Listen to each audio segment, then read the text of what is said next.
नाज़रीन गिरामी अस्सलामु अलैकुम व रहमतुल्लाहि व बरकातुहू। सीधी बात की ताज़ा तरीन प्राइम टाइम में आप लोगों का इस्तकबाल है। नाज़रीन मैं अंसार अजीज़ नदवी आज के मॉर्निंग प्राइम टाइम में आप लोगों के सामने बहुत ही अहम तरीन ख़बरों पर तबसरा करने जा रहा हूँ। उसमें ख़बर है कि जेल में मुक़य्यद बहुत सारे मुसलमानों पर पुलिस की जानिब से बहुत बुरी तरह मज़ालिम ढाए जा रहे हैं, इस तरह की ख़बरें आ रही हैं।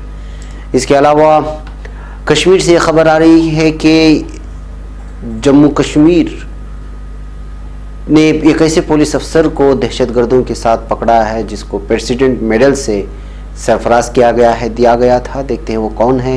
इसी तरह अलीगढ़ में छपाक की मुखालिफत में लगाए गए पोस्टर में देखा है जो हिंदूवादी तंजीम पूरी तरह से जो है एक छपाक नामी फिल्म को हिंदुस्तान मुखालिफ करार देते हुए उसका बायकाट करने की कोशिश कर रहे हैं। दरअसल उसमें जो अदाकारा है उसकी मुखालिफत में पूरी फिल्म को जो है पाबंदी लगाने की बात की जा रही है।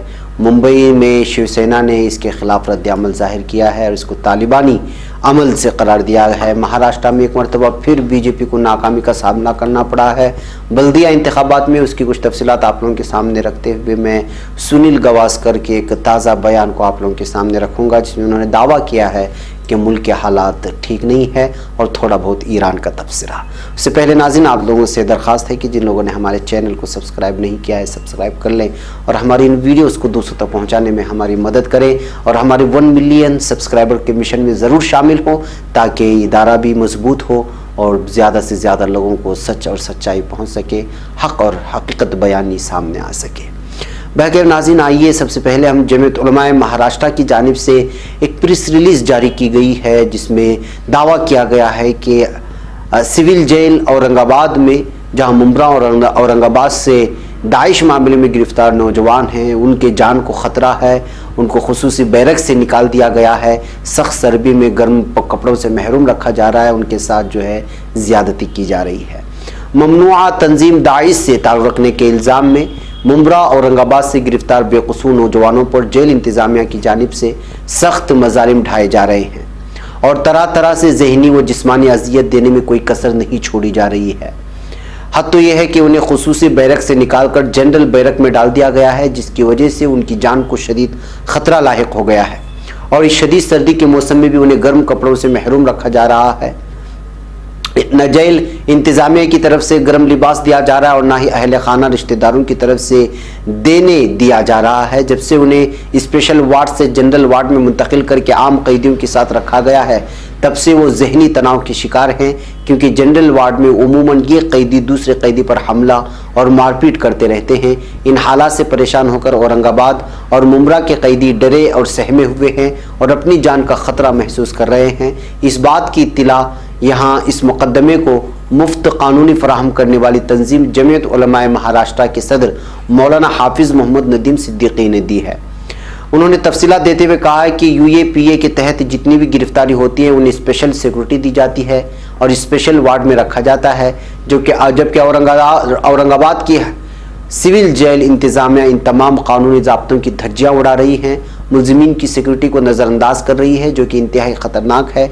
माजी में ऐसे मामलात में कत्ल के कई वाक़यात रोनुमा हो चुके हैं। उन्होंने ये भी कहा कि मुंब्रा औरंगाबाद के मुस्लिम नौजवानों को मुनज़्ज़म तरीके से इस केस में फंसाया गया है और पूरे ही मामले में बड़ी धांधलियाँ हुई हैं और गैर कानूनी चीज़ें और कानूनी ज़ाब्तों की खिलाफ वर्जी की गई है। मुल्ज़िमीन की छवि को दागदार करने के लिए उन्हें जनरल वार्ड में रखा गया ताकि उनके साथ झगड़ा लड़ाई हो और ये टीस इसका गलत फ़ायदा उठाए। इसलिए जमीयत उलमाए महाराष्ट्र ने जेल इंतज़ामिया के खिलाफ अदालत का दरवाज़ा खटखटाया है ताकि मज़ालिम का दरवाज़ा बंद हो और उनके साथ इंसाफ हो सके। बहरकैफ नाज़रीन आप लोगों को मालूम होना चाहिए कि जो है हिंदुस्तान के अक्सर जेलों में जो है मुसलमान नौजवान ही ज़्यादा नज़र आते हैं या फिर दलित और पसमानदा तबक़ात से वाबस्ता रखने वाले नौजवान नज़र आते हैं। अब यह मामला बड़ा संजीदा है कि जो है आप जिस कानून के तहत कैदियों को रखा गया है वहाँ पे उनके साथ धांधलियाँ हों, उनके साथ मारपीट हो, तो लिहाजा जेल इंतज़ामिया को इस जानिब तवज्जो देने की ज़रूरत है कि वो किसी भी तरह से कैदियों के साथ मारपीट ना हो। जब अदालत में मुकदमा चल रहा है तो उसको पुरसुकून चलने देना चाहिए।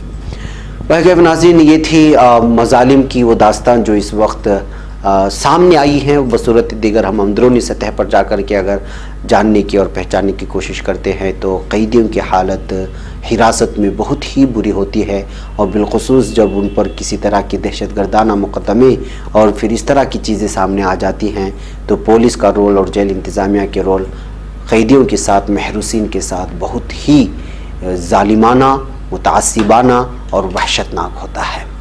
नाज़रीन, आइए अब हम दूसरी खबर की जानिब बढ़ते हैं। दूसरी खबर जम्मू कश्मीर से है।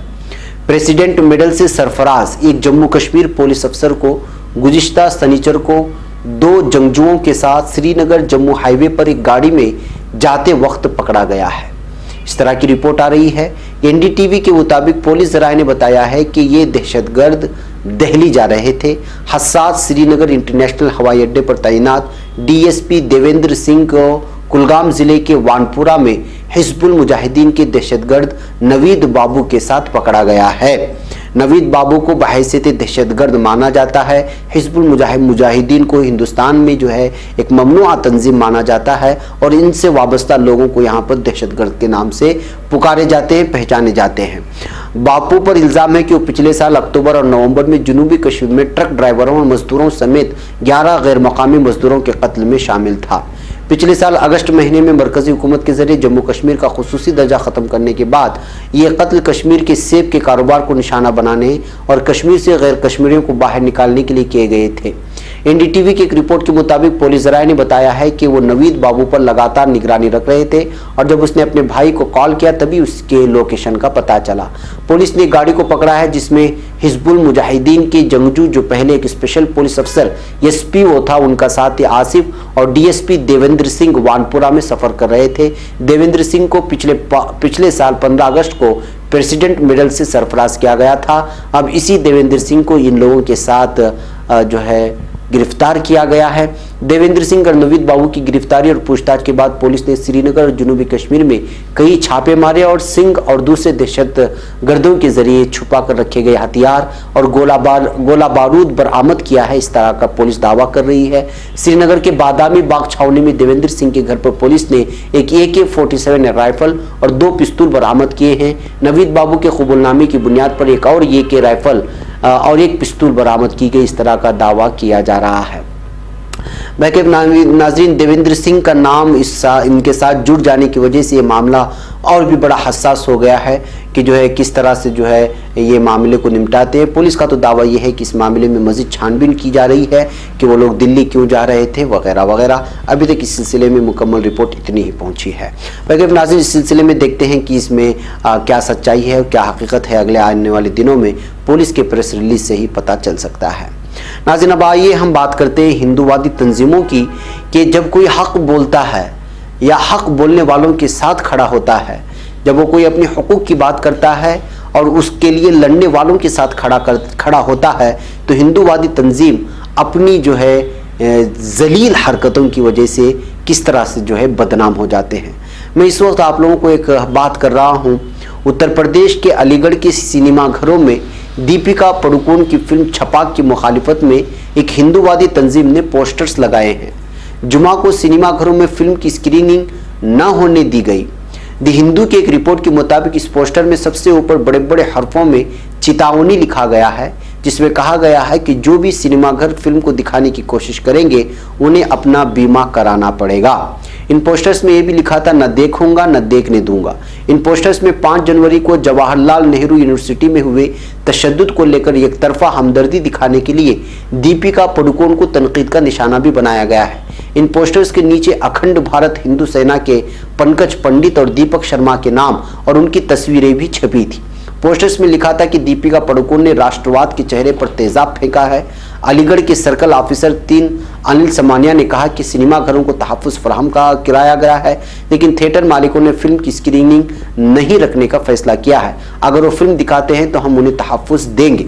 अलीगढ़ में 4 पर अहम थिएटर्स हैं, जिनमें से 2 मीनाक्षी और 2 ग्रेट वैल्यू मॉल ने फिल्म के पोस्टर लगाए हैं। हालांकि मकामी ज़राए के मुताबिक बाद में इन पोस्टरों की जगह तानाजी दी इन सिंह वॉरियर के पोस्टर लगा दिए गए हैं। बहरहाल नाज़रीन, छपाक की स्क्रीनिंग रोकने को लेकर समाजवादी पार्टी के मेंबरों ने भी मुखालिफत की है। बहरहाल आपको वाज़ेह अल्फाजों में, सादा अल्फाजों में समझा दूं कि दीपिका पादुकोण छपाक नामी एक फिल्म में, जो हकीकत पर मबनी एक फिल्म है, जिसमें जिस खातून पर एसिड फेंका गया था उस खातून की सारी ज़िंदगी की जद्दोजहद को बयान किया गया है और उसमें दीपिका पादुकोण बहुत ही अहम किरदार अदा कर रही हैं। और दीपिका पादुकोण वो हैं जो कुछ दिन पहले जेएनयू पर जिन तलबा पर तशद्दुद हुआ था उनके लिए जहाँ पर एहतिजाजात हो रहे थे, शाहीन बाग कहें या दीगर इलाकों में, वहाँ पर जाकर के उन्होंने जो है उनके तय जो है अपनी नाराज़गी जाहिर की थी, जो तशद्दुद पर उकसाया था, तशद्दुद किया था तालिबात पर। तो लिहाजा इसी की वजह से हिंदुवादी तंजीमों ने उनके बायकाट किया, उनके फिल्मों के बायकाट करने के लिए पूरी तरह से जो है सोशल मीडिया में एक तहरीक चलाने की कोशिश की, लेकिन वो पूरी तरह से नाकाम है अपनी इन तहरीक। इसके अलावा जेएनयू कैंपस में जाने के बाद कुछ लोगों की तनकीद का वो शिकार हुई थी बॉलीवुड अदाकारा दीपिका पादुकोण, और सोशल मीडिया में इनके खिलाफ जो तहरीक चलाई गई वो तो पूरी तरह नाकाम हो गई है। अब जो है इनके हिमायत में शिवसेना भी सामने आ गई है। शिवसेना लीडर राज्यसभा रुकने पार्लियामेंट संजय रावत ने साफ साफ कहा है कि मुल्क में इस तरह से तालिबानी ज़हनीत नहीं चल सकती। शिवसेना के अखबार सामना के कारगुजार एडिटर संजय रावत का कहना है कि इस तरह से दीपिका पादुकोण या उनकी फिल्म का बायकाट करना गलत है। उन्होंने अपनी आज़ादी राय सामने रखी थी, उन्होंने सिर्फ शिरकत की थी। इस तरह से जो है हरकत करने पर इनके खिलाफ कार्रवाई होनी चाहिए। नाज़रीन, एक और खबर की जानिब बढ़ते हैं। बीजेपी को झटका देते हुए महाराष्ट्र में हुकूमत बनाने के बाद शिवसेना, एनसीपी और कांग्रेस के इत्तेहाद ने महाराष्ट्र विकास आघाड़ी ने एक और कामयाबी हासिल की है। इस इत्तेहाद ने रियासत के 3 अजला में होने वाले बल्दियाती इंतखाबात में बड़ी कामयाबी हासिल की है। लांजा नगर पंचायत रत्नागिरी, कन्ननपीरी म्यूनिसिपल काउंसिल नागपुर और गुड़ूचंदूर म्यूनिसिपल काउंसिल चंद्रपुर की कुल 51 सीटों में से शिवसेना ने 17, कांग्रेस को 14 और एनसीपी ने 4 नशिस्तें हासिल की, जबकि बीजेपी को महज 11 सीटों पर ही क़नाअत करनी पड़ी। इन तीनों बल्दियाती इदारों के ऐवान में 17 अरकान हैं। बहरहाल नाज़रीन, एक मरतबा फिर महाराष्ट्र में बीजेपी को मुंह की खानी पड़ी है बल्दिया के इंतखाबात में, जो 3 अजला में हुए थे। नाज़रीन, अब बात करते हैं सुनील गावस्कर की, जिन्होंने जो है हिंदुस्तान के हालिया हालात को लेकर के एक बहुत बड़ा बयान दिया है। हिंदुस्तानी क्रिकेट टीम के साबिक कप्तान सुनील गावस्कर ने मुल्क की मौजूदा सूरत हाल पर तशवीश का इजहार किया है। गावस्कर ने सनीज को 26वें लाल बहादुर शास्त्री यादगारी खुतबे के दौरान कहा, मुल्क मुश्किल में है, हमारे कुछ नौजवान सड़कों पर उतरे हुए हैं, जबकि उन्हें अपने क्लासरूम में होना चाहिए। सड़कों पर उतरने के लिए उनमें से कुछ को हॉस्पिटल भी जाना पड़ा। उन्होंने कहा कि हालांकि हम इस हिंदुस्तान में यकीन रखते हैं जहाँ के लोग इस बहरानी दौर से निकल जाएंगे। गावस्कर ने भी कहा कि हिंदुस्तान मुल्क भर के एहतिजाज और मुजाहरे से पैदा हुए हालात से निकल जाएगा, जैसे माजी में वो कई बहरानी दौर से निपटने में कामयाब रहा है। उन्होंने भी कहा, हम अपना मुस्तकबिल बनाने और हिंदुस्तान को आगे ले जाने की कोशिश कर रहे हैं। एक मुल्क के तौर पर हम तभी आगे बढ़ सकते हैं जब हम सभी मुत्तहिद हों, जब हम सभी आम हिंदुस्तानी होंगे। खेल ने हमें यही सिखाया है। बहरहाल नाज़रीन, गावस्कर के इस बयान के बाद भी अब तबसरे शुरू हो चुके हैं। अब आगे देखना है कि जो है हिंदुवादी तंजीमें किस तरह से इनको ट्रोल करती हैं, या इस बयान को अपने मुखालिफ समझते हैं या अपनी हिमायत में समझते हैं। नाज़रीन, ईरान की बात करते हैं। ईरान में बरतानवी सफ़ीर ज़ेर हिरासत ले जाने के बाद ईरान और अमेरिका के दरमियान और दीगर कुछ इलाकों के दरमियान कुछ मज़ीद कशीदगी बढ़ती हुई नज़र आ रही है। हालांकि सामने तो ये नज़र नहीं आ रहा है, लेकिन तबसरा निगारों ने अलग अलग अंदाज में इसको तबसरा किया है। ईरान में बरतानिया के सफ़ीर रोब मेकाएरे को यहाँ एहतिजाज करने और उसमें हिस्सा लेने की वजह से हफ्ते की शाम को कुछ घंटों के लिए गिरफ्तार कर लिया गया था। खबर रसा एजेंसी तस्नीम की रिपोर्ट के मुताबिक तेहरान में अमीर कबीर यूनिवर्सिटी ऑफ टेक्नोलॉजी के बाहर यूक्रेन तैयारा हादसे के खिलाफ सैकड़ों तलबा एहतिजाजी मुजाहरा कर रहे थे, जिसमें रोब मेकाएरे भी शामिल हुए। तलबा ने रैली निकालकर यूक्रेन तैयारे हादसे के जिम्मेदार लोगों के खिलाफ कार्रवाई करने का मुतालबा किया था। रैली के दौरान मुजाहिरीन ने मुबैना तौर पर ईरान की पासदारान इनकलाब इस्लामी के कुद्स फोर्स के मरहूम कमांडर कासिम सुलेमानी की एक तस्वीर भी फाड़ दी थी। पुलिस ने मुजाहिरीन को मुंतशिर करने के लिए ताकत का इस्तेमाल भी किया। पासदारान इनकलाब इस्लामी के कुद्स फोर्स के कमांडर मरहूम कासिम सुलेमानी की गुज़श्ता हफ्ते अमरीकी ड्रोन हमले में मौत हो गई थी। रोब मेकाएरे पर मुजाहिरीन को उकसाने का इल्ज़ाम है। बरतानिया के सफ़ीर रोब मेकाएरे को गिरफ्तार करने के कुछ ही घंटों बाद उनको रिहा कर दिया गया था, लेकिन चूंकि वो सफ़ीर थे और उनको गिरफ्तार कर लिया गया था, इस वजह से बरतानिया उधर नाराज़ हुआ। तो यूक्रेन भी इस वक्त जो है ईरान के फ़िज़ाइया से गुजरने के लिए जो है तमाम अपने तैयारों को रोक चुका है और ये ऐलान जारी कर चुका है कि ईरान की फ़िज़ाया को इस्तेमाल ना करें। उधर जो है अमेरिका एक मरतबा फिर लगातार धमकियों पर धमकी दे रहा है ईरान को और कह रहा है कि ईरान पर, तेहरान पर जो है पूरी दुनिया की नज़रें रखे हुए हैं। लेकिन उधर ईरान ने साफ तौर पर कह दिया है कि इंसानी गलती की वजह से यूक्रेन तैयारा नीचे गिरा था, लेकिन जो है ये भूलना नहीं चाहिए कि जो है ईरान खामोश बैठा हुआ है, वो सारी चीज़ों पर जो है नज़रें रखा हुआ है। ये बयान ईरान की जानिब से आया हुआ है। बैकअप नाज़रीन, मुझे यहाँ पर इजाज़त दें। आज के प्राइम टाइम में इंशाल्लाह शाम में मुलाकात होगी कुछ और ख़बरों के साथ और तफसीलात के साथ। तब तक के लिए इजाज़त दें। अस्सलामु अलैकुम वरहमतुल्लाहि वबरकातुहू।